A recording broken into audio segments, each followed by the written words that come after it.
That is 3 in a row, Canes fans, and the Coastal is in play. We will chop it up and dissect it all, of course, as we typically do here each and every Tuesday with the wholesome one. There he is, repping the U and repping proudly, regardless of the record. But it's certainly easier to do right now than it was about a month ago, wholesome one. That's a great intro, Mark. Yeah, you're right. It's a lot easier now, and it feels good to have these wins. Now, of course, people like me who dissect the game, there's some things we still want to see change, but for the casual fan, which is majority of the people who watch college football, you just want to see the end result. And for the last 3 weeks, the end result has been favorable for the University of Miami. And of course, we hope to continue that process all the way through the rest of the season. Well, it's never easy, but Right. they do get the win against Georgia Tech 33-30. That's a home game against a pretty marginal football team. But again, get the win. That's all that matters at the end of the day. But then you got to look back and review and see what you did wrong, what can be better, what needs to be improved, missed assignments, all of that. So before we get to a Georgia Tech review, we've got some players departing the program. Yes, we do. So it has been confirmed. There are now four former Miami Hurricanes who are no longer on the roster who have ended the transfer portal. A couple weeks ago, you had the wide receiver duo of Noodles, Mark Pope, and his boy, the Tallahassee Post Killer, against cover two with the touchdown.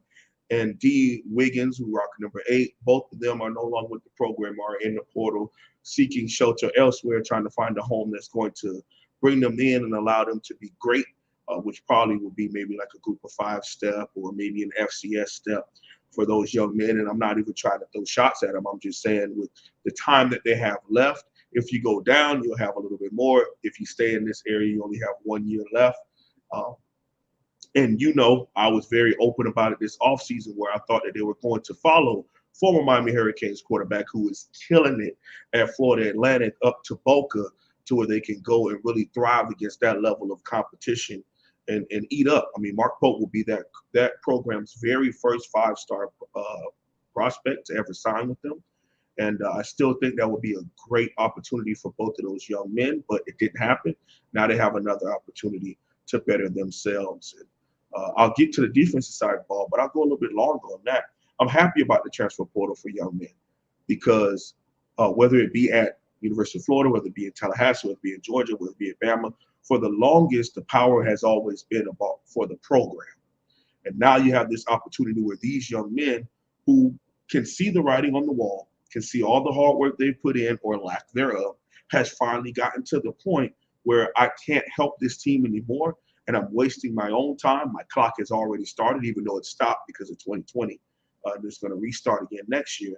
I thought it would have been best for these young men to depart in the offseason. They decided to stay, see what happens. At least now they have 1 more year to go be super seniors elsewhere in college football, and I hope that they do very, very well. Defensive side of the ball, guys. We lost an inside linebacker in Bradley Jennings, who's way from like class of 2017, I believe, class of 2017. He has 1 year left. Okay, he's an inside linebacker, more of a 3-4 downhill kind of player. He's not necessarily an East and West modern day kind of linebacker, so I'm looking for him to be somewhere in the either like Big Ten style ball or somewhere in the FCS where it's a run heavy conference where he could just line up and play within those tackles and shoot gaps and hit people in the mouth to take off fullbacks. That's kind of how he is. And it doesn't make him bad or good. It's just that's who he is. It's what he brings to the table as someone who's a true throwback inside linebacker. And it doesn't really work to play like that in a 4-2-5 where the linebackers have to cover more space. So we also wish him best of luck moving on with his life. And also number 26, Gervin Hall, who's one of the highly sought after safeties. Cam Underwood has spoken about the story for the longest. We were waiting to see that prospect that Nick Saban got on the helicopter and flew down to his high school field for, and Miami never really got that guy. He was good his first couple of seasons here Last year was kind of mad, but it was a real downward spiral from 2019, and then 2021 was even worse. A young man ended up going viral for having someone dead in his sights, and then he went after the blocker. His on-field awareness has just been really piss poor, and he's lost a job as a 22-year-old young man, lost his job to a 19-year-old, an 18-year-old. So again, when you see the writing is on the wall, it's time for you to look within yourself, now look elsewhere, and go be great somewhere else. So we do wish Bradley Jennings, we do wish Gervin Hall, we do wish D. Wiggins and Mark Pope Godspeed in their journey, man. We want to see young men do well, even if it's not in orange and green. We wish you the best of luck. Go ahead and do your thing. Cut up. Just try not to throw it to you when you make a play, okay? But yeah, that's what's going on with us right now, Mark. Got the wholesome one here for the next 45 minutes to an hour right here at the Voice of College Football Miami. Please subscribe to this channel. Subscribe to the Wholesome Ones channel, HOLSUM and the number 1. Most of you know exactly what I'm talking about, and you should already be subscribed. So head on over there. Check out his content. I checked it out for a few minutes last night. And I'm not on YouTube like watching college football discussions, believe it or not. People ask me almost every day. I hear from somebody, did you see that? Did you see this? Do you watch this person? Do you watch that person? No offense to any of those people. No, I don't watch them. But man, when I come across and my screen lights up when I'm doing something else that the Wholesome One's on and he's on live, boom, I go there and I learn something. There's no question about that. And so it's entertaining. It's insightful. You'll learn something about football, no doubt about that. So head on over there, check out the Wholesome One. He always has some tremendous insight. Thank you. Thank you. Yeah, last night was entertaining, Mark. It was mainly me just kind of talking to the fan base and just trying to get where we are and gazing where we are. We're about to get into that as far as what happened this previous Saturday, even though it was a win for Miami. But, Mark, one of the craziest things I'm seeing is a divide amongst his fan base, which I get, but it's like we shouldn't be doing that amongst each other, man. I understand that there are people who hold this program to a high standard, and there's people who just want to watch football. They don't take it too serious. They just, hey, can we win? That's it. And then you have the people who are just overbearingly managing their supporters and not really trying to listen to the other side. And all I'm saying is, hey, let's have a conversation here. And that's what I allow for the call-in portion and people to come in and guests who support both sides. And let's talk about this, because that's the only way we're going to come to a medium is if we can hear each other out. And I think we're working on it, Mark. We're working on it. Folks, be here 1 hour earlier. Wednesday night, we're going to open it up for 2 full hours. Miami, Florida State talk. 2 full hours on both Miami and the Florida State channels on Wednesday from 6 to 8 Eastern. All right, looking at this Georgia Tech win, 33-30. Miami was trailing in the fourth quarter, put up a touchdown to get it done. It wasn't just the passing game, just wasn't the running game. 563 yards of total offense in this game. Tyler Van Dyke, again, no picks, 3 TDs, 389 passing. Then you get Jalen Knighton into the act with 32 carries for $162. They were moving the ball. Absolutely, Mark. One of the other things that happened in there was 3 turnovers that happened in that game. I believe 3 fumbles. Okay, so the game could have been even more. I mean, Yep. We almost doubled the total yardage. Georgia Tech was playing a hurt QB. I mean, it was actually pretty rough to watch, Mark, because what made a lot of us angry is, of course, you had the turnovers, but we had this game in the bag, and then the momentum started to swing to Georgia Tech, and then we also simultaneously went somewhat conservative, which gave them even more momentum. But they had the scoop and score. They had an interception for a 2-point conversion taken back to put it within 3. I mean, it just looked like a what's going on here, kind of game. It was very hands up in the air. What's going on? It just looks like a circus for real, for lack of a better term. Just what could go wrong tend to go wrong back to back to back, and that's why everybody was so like, what's going on here, man?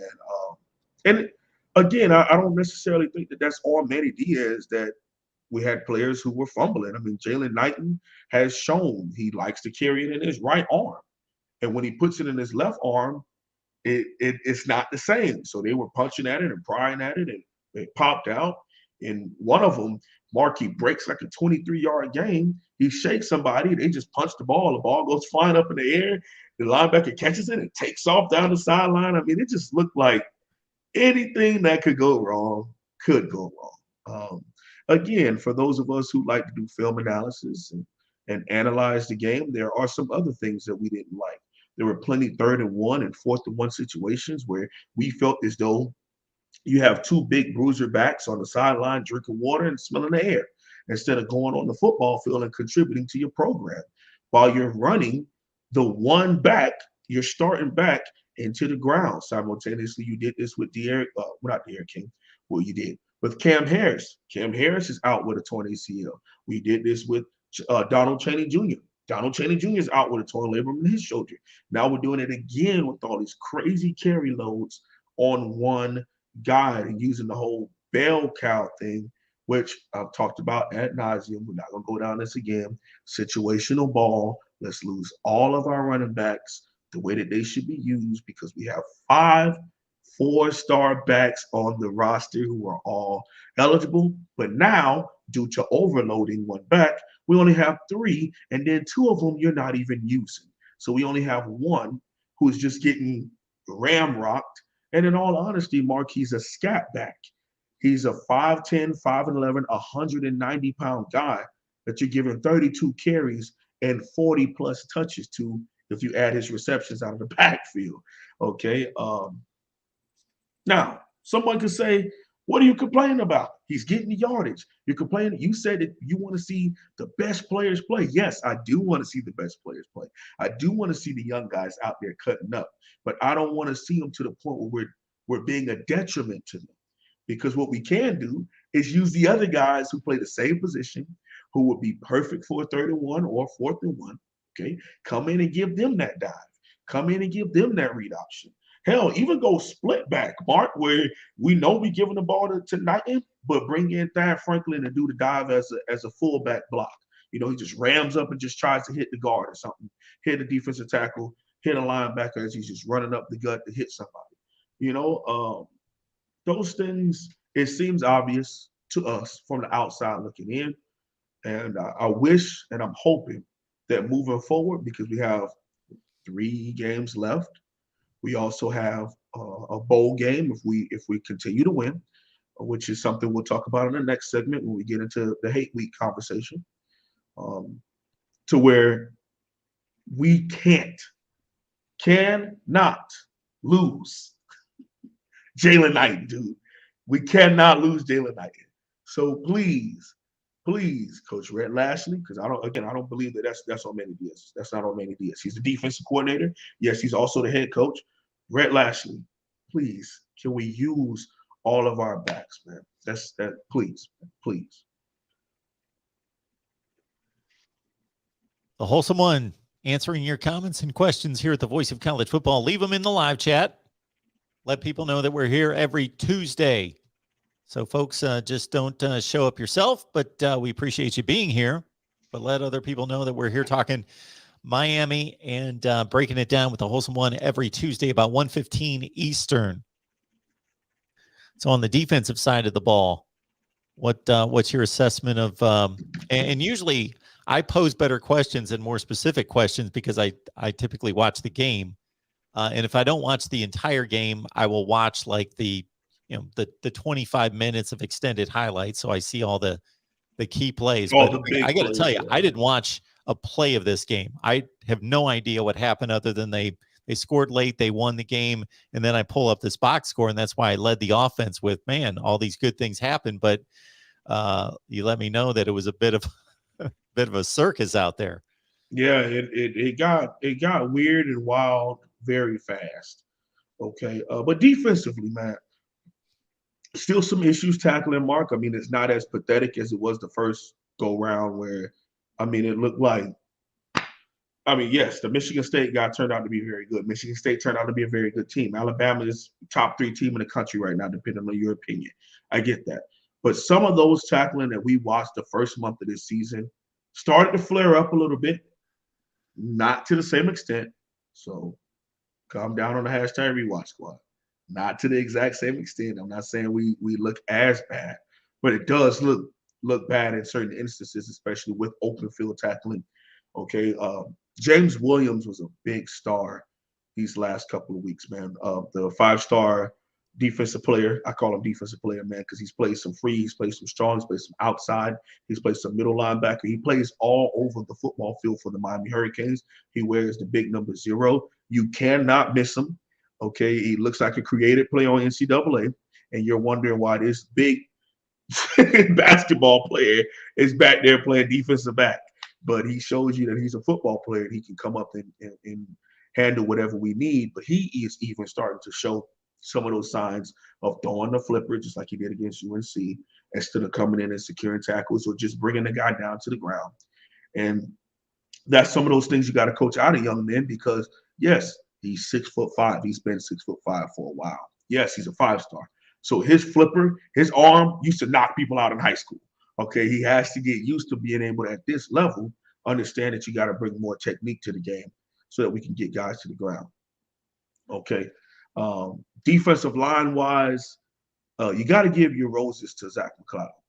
Okay, I've been very critical of Zach McCloud. I don't have anything against him personally, of course, but I've been very critical of his play as a football player. And Zach McCloud has been very iffy in his career here at Miami, but this season in particular, and these last couple of weeks, he's had a combined 3 sacks in the last 3 weeks, and he's been after the QB. He's been setting that edge. He's nobody's world beater, but the level of effort, the level of technique and tenacity that he is playing this game with is I'm very happy that he's on the team, and I'm very happy for him.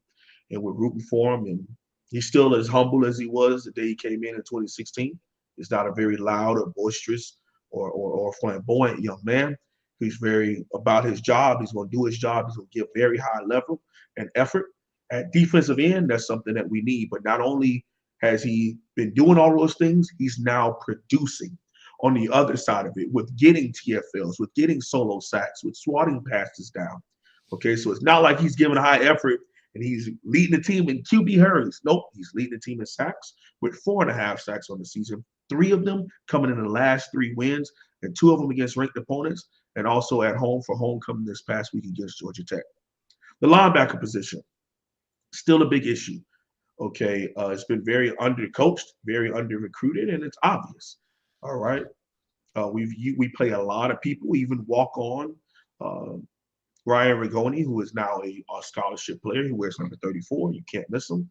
He's about 5'8". He wears no gloves with long white sleeves on. So you kind of notice that guy looks a little but he looks like the best linebacker on the team. How does that make any sense? Well, he goes out there, he secures tackles, he knows where to go, he flips his hips. And some people don't like it. Some people think he doesn't deserve to be on a football field. Obviously, he does things better than some of those other guys. Okay. BJ Jennings was not on the team because he's left. So 44 didn't play this past week, which bumped 34 up a bit to which is who Ryan Rigoni is. Number 17, Wayman Steed is starting to show me some things.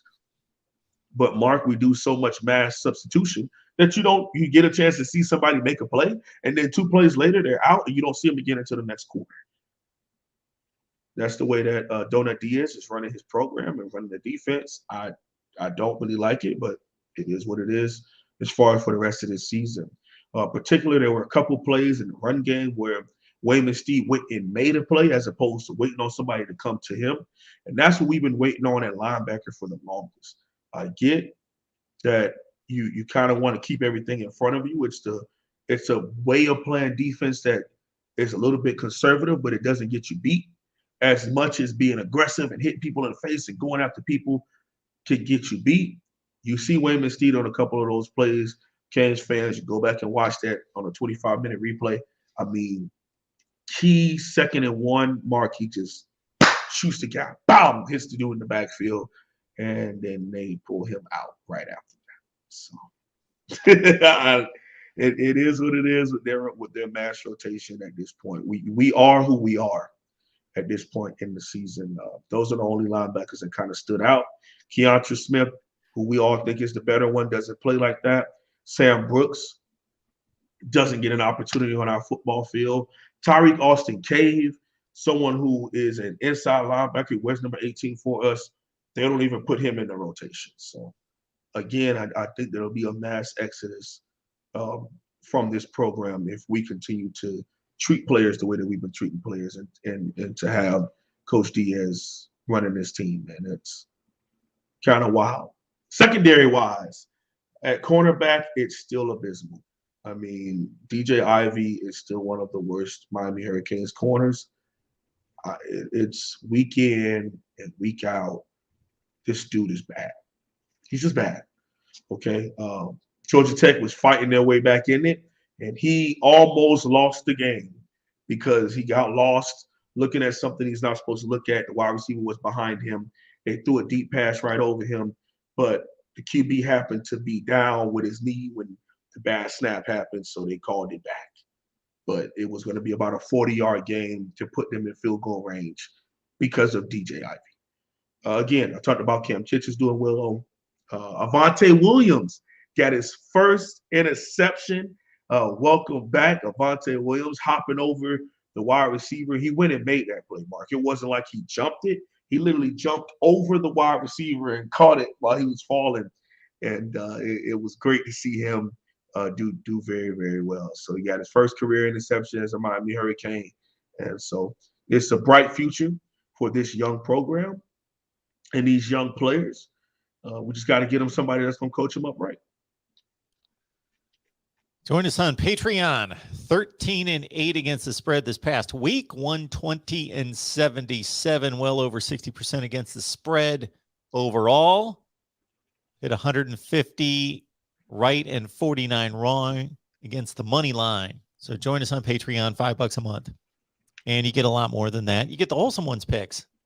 We got a 12-pack that we send out every week to 20 media members. And you get the Wholesome One and 20 media members 12-pack predictions, as well as my picks on all the top 25 games. Also, I was doing well earlier. Yep. I'm not doing so well. It's tough. It is tough. It's not as easy as people think, man. It's not as easy. And some teams aren't who you think they are. And then some are who you thought they were. They just weren't showing that for a little bit, and then they magically just. And when you're picking against the spread, when you're picking against the spread, you could be completely right about a game. Like a game could be going exactly the way you thought it was going to go. And so-and-so's beating so-and-so by 20 points in the fourth quarter. And they're a 17-point favorite.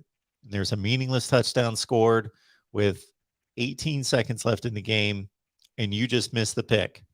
Mm-hmm. Even though the game still went pretty much exactly the way you thought, against the spread, you missed the pick. So it's not easy. Would like everybody to be here at 6 p.m. Eastern time on Wednesday. We're going 2 hours on Miami and Florida State. Before we move on to the FSU breakdown here, Wholesome One, is it fair to say, as you were running through both sides of the ball, the three positions that have been under-recruited on this team would be linebacker, offensive line, and then we'll see Tyler Van Dyke is obviously playing lights out, and Jake Garcia may turn out to be a tremendous quarterback. But prior to those two, that the quarterback position had not been recruited well for a long time. I think you had the second letter of that right. I just think you got to flip it. Instead of QB, it's CB. Cornerback would be my third one. But I thought about throwing them out too. I think quarterback is definitely up for discussion. You think, let's take the last couple of QBs.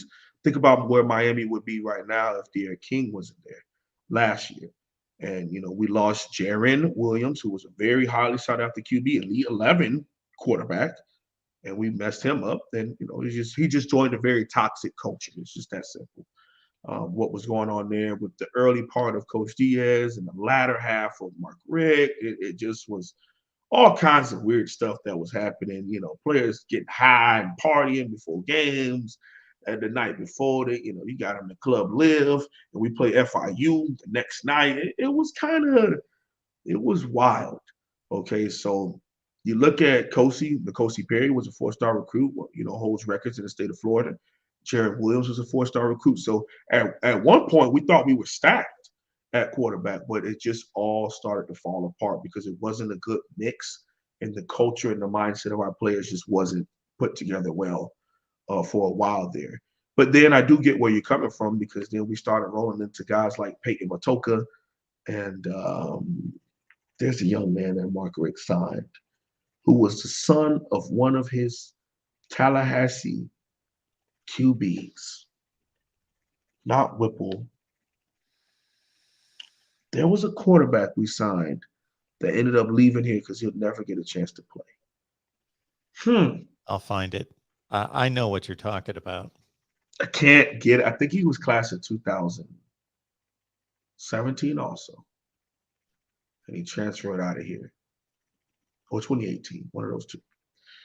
If we had folks in the chat paying attention, y'all hit that like button, baby. Hashtag Live Squad if you're here.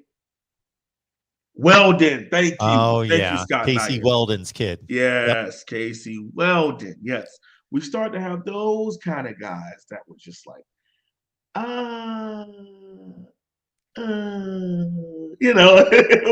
it was one of those. And of course, you root for them if they sign to your school. So you're not going to just bash the young man just to bash the young man. Like I've always liked Peyton Matoka. Some people think that he's not really good, but that's fine.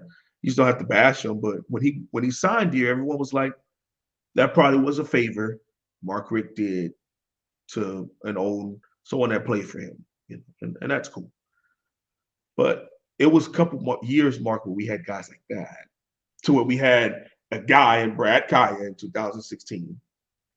But then all behind him were Jake Heaps and Rozier and Weldon, and guys like that, to where no one in that room really was pushing you.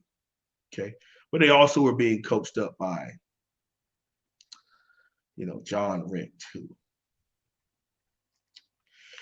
Yeah. Got him throwing shot put to warm up, Mark. You ever heard of that before? I mean, they're doing ladder drills. They put the ladder on the ground and they run with the ball and they turn around and throwing shot put to warm up their shoulders for practice. Sweet baby race. That's what we were dealing with. That's who was trying to teach our QBs how to be a QB. So, and yeah, thank you, Fresh 3542. You even had the Kevin Olsen, who's Greg Olsen's baby brother, was there too. So it was a big going on at the quarterback position. Linebacker, Mark, I'm sorry. It's inexcusable. This position is and was the key position that Manny Diaz was the coach of from the day he walked in. And he gets credit for Shaq and Zach Quarterman, but Shaq Quarterman and Zach McLeod. But even if you add those two, we've had 2 blue chip recruits. 3. Avery Huff was a blue chip recruit. Zach McLeod, Shaq Quarterman. We've had 3 blue chip recruit linebackers in 6 years. That just, nah. And one of them, he doesn't even play. He doesn't even play Avery Huff. Okay, Sam Brooks is kind of on the edge, but Sam Brooks was a 3-star guy. Michael Pinckney was a 3-star guy. So that is just out of this world. And then cornerback, again, Mark, we had this conversation for years. The way that they treated Mark Richt, the way that they treated number 8 cornerback, moved from corner coaching to recruiting. I'm having a brain fart right now. Rumph, Mike Rumph, the way that they treated Rumph was out of this world, man. It was so disrespectful. And then for years, you had people on here like, well, why is he on the team if he can't go pick his own corners? Because when you're a position coach, you have to listen to the people above you, whether you agree or not. It's just that simple. Every manager has a general manager that they have to listen to. If you might be the kitchen manager, but there's someone who runs the restaurant, bro. So you got to listen to them. Then you have the owner who owns the restaurant. Then you have the restaurant manager, and then you're just over the kitchen. But there's people you have to listen to even do stuff in your own kitchen. Okay, that's what was happening with Coach Rumph, and the way that this fan base turned on him, the way that they depicted him as a big problem, and he sucks, he can't land recruits. Well, it was because, number one, the technique that he wanted to coach, he wasn't allowed to coach. And then number two, the players that he wanted, that he handpicked and went after and saw and said, we should go after these people. Efren Banda, who is now a defense coordinator at Utah State, and Manny Diaz, who was a defensive coordinator at the time, who was still our head coach right now, didn't want that. I don't have to make excuses for him. I don't have any connection to Coach Mike Rumph. All I'm saying is if that was me, or put yourself in that situation, but you're the one that still gets all of the blame and people come after you, it takes a real humble man not to come out and say something like, yo, this is not on me. I'm just doing what they tell me to do. I can't give offers out. I'm a position coach. I am not a coordinator. Okay? These people don't agree with who I want to recruit, who I want to bring in. So that's also what's been happening in that corner. Mark, at one point we had 4 scholarship corners, but 12 safeties. So that those 2 positions, linebacker, cornerback, quarterback, those would be the 3. And offensive line. Yes, Zion Nelson has worked out, being a 2-star recruit that has turned into being something very, very well. But man, John Campbell, we don't see him play much anymore. Well, he tore his ACL, but John Campbell was a highly sought after recruit who doesn't play.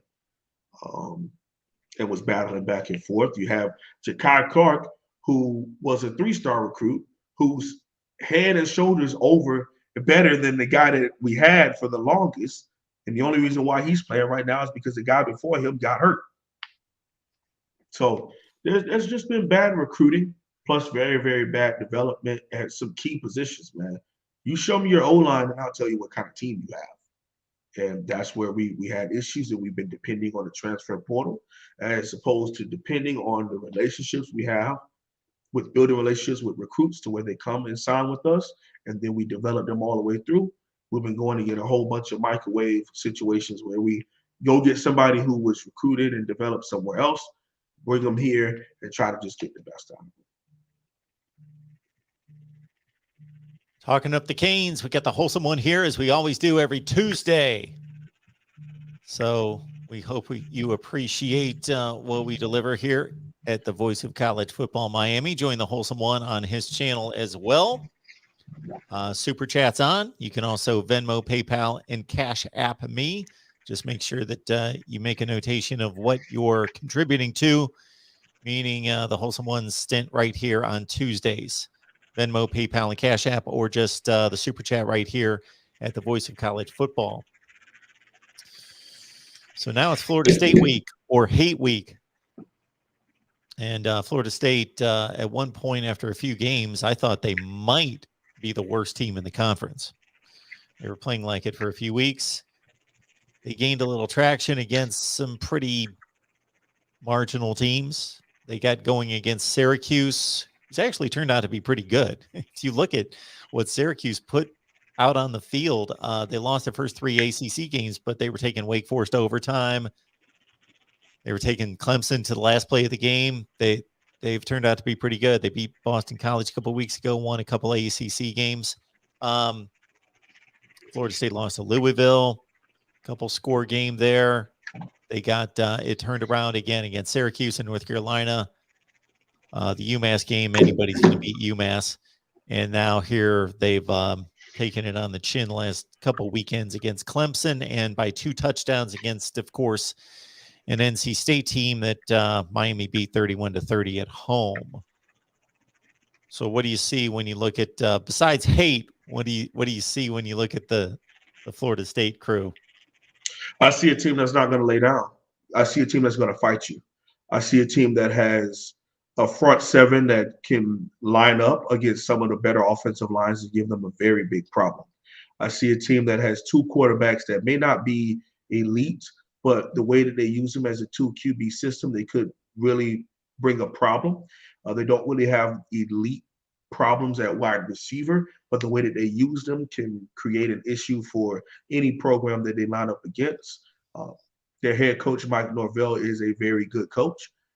He has some holes on his staff, especially defensively, which has resulted in them being in more shootouts than probably desired, in their opinion. But a team that's not going to lay down, man. They went on national TV, and when they played Notre Dame, you thought that it's going to be a game.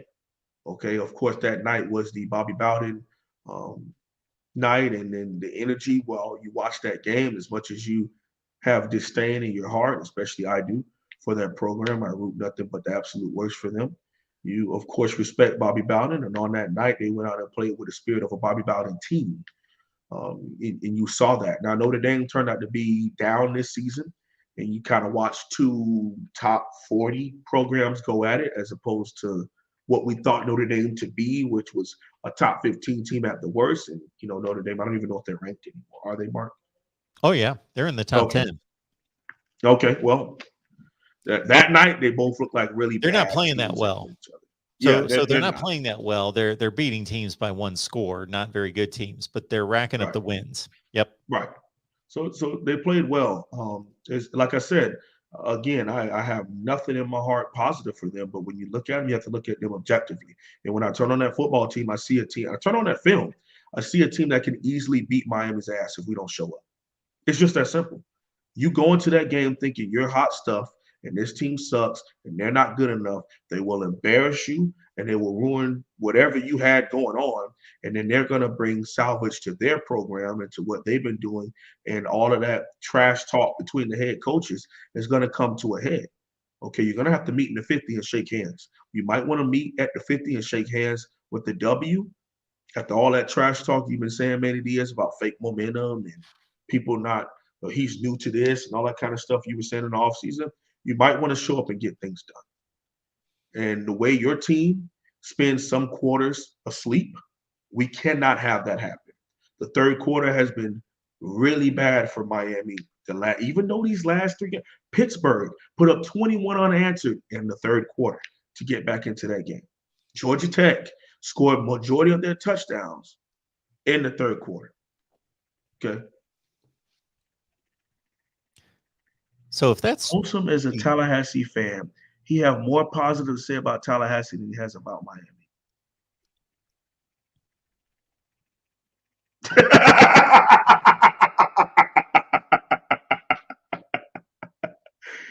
Woo, man! I tell you, Mark, tough crowd, huh? has Tough this crowd. individual, who do we have here? David. So David, I don't know. hope you join us on a regular basis. I don't recognize your name there, but you've Wow. not been really paying attention.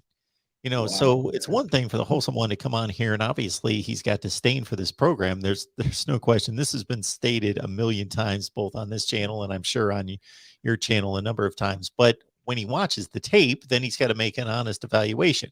So he just gave you the good and the bad of an honest evaluation, taking away the rivalry glasses and just saying, I'm going to evaluate this football team. That's what he just did. It has nothing to do with his feelings for Florida State. It is what it is, man. It just caught me off guard. I was in the middle of really going in, but that was just, and for all I know, he could be a troll that was just waiting to see, because a lot of the people on my channel, they've come out and said that we say things because we know that when you read it, you're going to respond. So it has to be outlandish for us to get you to respond. So I was like, all right, cool. I get what you're saying. I get what you're saying. But anyway, the reason why you have to take this game very seriously.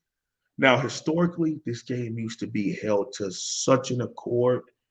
I mean, the way a lot of people look at Bama LSU, the way that people, because I mean, I don't know what the big rivalry game this year was, because yes, that game was a lot closer than a lot of us thought, but it wasn't revered as much as it usually is, especially on the 10-year anniversary of the Yeah. game of the millennia. You know what I'm saying? And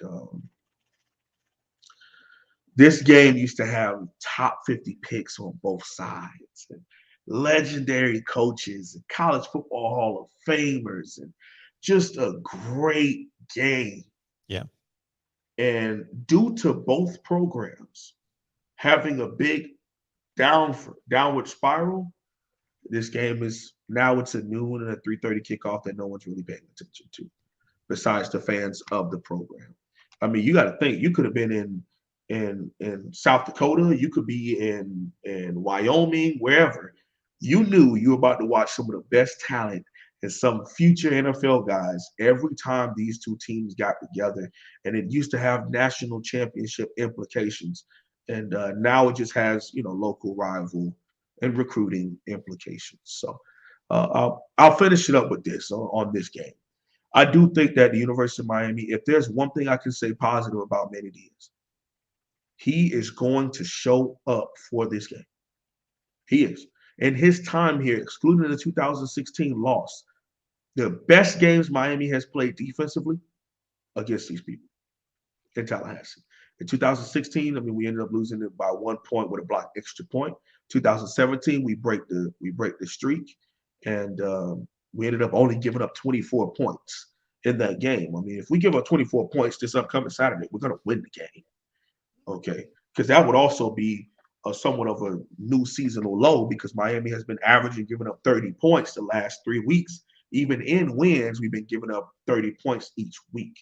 Okay, you also look at the fact that in 2018, they started out with this big, I mean, they came out attacking us, and they were up 27-3 at the halftime, and Miami won 28-27. We blanked them. They didn't even pass the 50.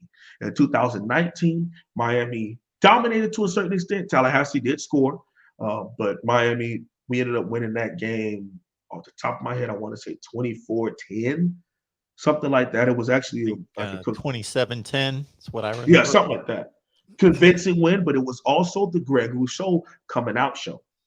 And this game has come down to offensive and defensive line, but majority the Miami defensive line against the Tallahassee offensive line. In the last couple of times Miami has won this game and dominated this game is when one of the Miami Hurricanes defensive ends goes off and dominates this game. In 2019, it was Greg Rousseau. In 2020, it was Jalen Phillips and Quincy Roche and Nestor Silvera, all having big-time plays in this game against Tallahassee. This year, I think is also going to be somewhat of the same. I'm going to have a co-defensive MVPs. My two defensive MVPs will be Jafari Harvey and Zach McLeod. I think they're both going to have 1.5 or 2 sacks apiece, and I think they're going to dominate this Tallahassee offensive line. I have the Miami Hurricanes coming out with a win. A predicted win, y'all. First time in like a month. Second time, because I expected us to beat Georgia Tech by more. But I have Miami coming out with a win of 35-21 Miami. 35-21 Miami. I think we're going to be 14 points better than them. I think they're going to get a garbage touchdown and bring it within 2 touchdowns there. But I got 35-21 Miami. Give my picks on Patreon, including Florida State, Miami. So well over 60% against the spread. So check that out. All right. We do have a super chat here. And I did want to mention, since I pointed out David Settle's comment, that was the comment about you talking of Florida State and not Miami. David says that he's subscribed and he supports and all that. Just that the wholesome one is talking down on Miami too much or something like that. So everybody's got their opinion, but David, we appreciate you being here. It's all good. God bless, man. So MDB 3000 says we've seen what flag ceiling is. Why not try Troutman, Brooks, Smith in the middle, and is Avery Huff a lost cause at this point? I'm gonna just tell you this, family. I do not understand what's going on at linebacker. It's when we observe from afar, there's certain things that we can infer. Okay, but it just doesn't make any sense, bro. Okay, it just doesn't make any sense what we're seeing when it comes to uh, this linebacker issue, man. I think that Troutman is kind of a couple months, maybe year away from really seeing the football field for us. Troutman is number 19. He's a reserve linebacker, three-star recruit who signed with us this offseason, which is cool. I mean, I didn't think it was up to par, but that's just that. Okay. Then you also look at Avery Huff was the last blue chip linebacker that signed with Miami. He doesn't play. He only plays special teams. And they always say he doesn't know the playbook. He doesn't know the playbook. Doesn't know the playbook. Okay, when somebody's been here for 2.5 years, them not knowing the playbook when it's been the same defense, okay, at first you might say it's on the young man. I get that. Cool, no problem. But after a while, and you still keep writing that full ride $58,000 check, for him to be here and for him to wear your uniform, and we don't work on trying to help him get better at this, eventually we got to start looking within ourselves and say, what can we do to help him? Because he's way too talented to not be contributing to this team out on the football field on defensive downs. That's all I'm saying when it comes to Avery Huff. Who else did he bring up? Brooks, I don't know. I don't listen to Coach Diaz's pressers anymore. I can't do it. So when it comes to linebacker, again, we have three different linebackers coaches who all three different teach different things to our young men. And again, I don't believe that Avery Huff is a lost cause. I just don't think it's a good mix with what's going on right now. David Settles, thank you so much. Appreciate that super chat contribution. So hopefully all is good. You know, you've got your opinion. Again, the Wholesome One is here just to tell the truth and give his perspective on Miami football. And if you really take it all in, he's extremely fair to compliment the good and to review and criticize the negative, the bad, the underperforming. So it's all very fair and insightful, and he certainly does his homework. And you'll get a better perspective on that if you head on over to the Wholesome Ones channel, HOLSUM and the number 1. So check it out and subscribe there as well. But David Settles, thank you so much for that. Appreciate that. All right. Miami wins 35-21 according to the Wholesome One to move on to 6-4. Okay. And Mark, I think that's even number one. Thank you for having my back. I appreciate that. But think about what this does. Okay, think about what this does. Miami can become bowl eligible while simultaneously making Tallahassee bowl ineligible because we will be their 7th loss and it will be Miami's 6th win. Yep. So either way, this is a big time game. Again, this is a big game. It may not have national implications. We'll find out tonight because I think Miami could honestly vow for being the 25th ranked team in the country right now. I know we didn't have any style points, but the people that they had ranked last week, we beat both of them, and one of them just was in a close game. So, I mean, then you had Wake Forest that lost too. So a couple ranked teams went down. So maybe Miami goes into this game ranked 24 or 25, or maybe they don't. Don't bother me much. But this game used to be a top 10 matchup. And now, again, it's two unranked teams, but it's a lot of pride on that football field. And that's why I'm saying I give credit to them. I do.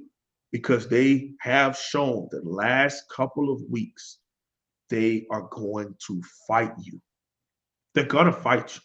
And I'm not a Tallahassee coverage, so of course I'm going to be even more critical of what happens with Miami because I am a Miami media member. I'm going to cover the team. I know these players. Okay, I've studied these players. So I'm going to be a little bit more critical of them because those are the people who I know, who I study. But when I spend a week preparing for this upcoming game, there's a lot of stuff that we watch going up into this game that if we don't pull together, they are going to come out and we're going to end up being in a dogfight in which that we shouldn't be in because we are the better team. We have the better QB. We have a very explosive offense.